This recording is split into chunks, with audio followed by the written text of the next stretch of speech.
How do you tell the girl you love everything she needs to hear in just one letter? It has to be right?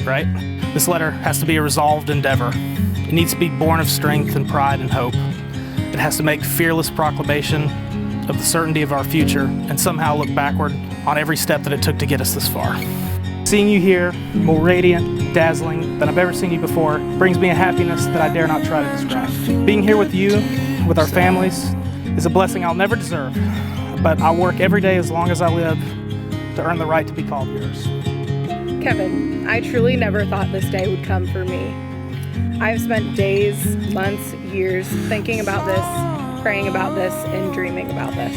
This day looks a lot different than I had planned in my head, but it's more perfect than I had ever imagined. We've wondered to ourselves over dinner for months if we'd ever even get to Maine and make this thing happen.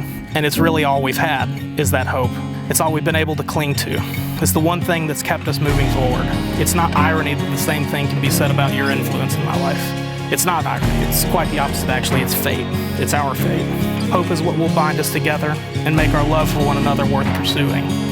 It'll be that concrete truth for the rest of our lives. You are my hope, and by that definition, you are my everything. I have the wonderful privilege of calling Kevin and Cassidy friends. And it has been truly special and rewarding to see God grow their faith over time as they have demonstrated perseverance, grace, and a refusal to give up on each other. Perfection isn't the standard by which we find the one whom we choose to spend our life with. In Genesis chapter 2, God saw that it was not good for man to be alone. So God decided that he would make a helper fit for him. To understand it on an even deeper level, to fit means to complement or match. God did not bring you two together because you're perfect, but because you fit. Therefore, your marriage should not be about being perfect for each other. And to demand or expect perfection from your spouse is to add an element to your relationship that God did not intend to exist. Instead, your marriage should be about how you complement each other. It means that each of you, as a spouse, enhances the qualities that already exist in each other. I will be your partner forever, your teammate, your helper, your ally in easy times and in hard times. I'm so excited to move into this next chapter of life together as a team. A strong team, an unbreakable team, a comedic team, a fun team, a loving, inspiring, and godly team.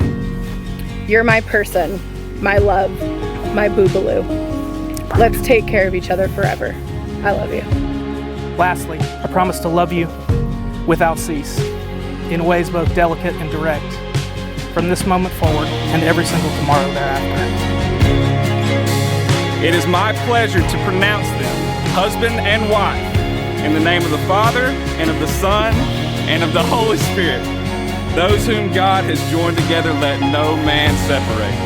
Kevin, you may kiss your bride. I can't wait. Woohoo!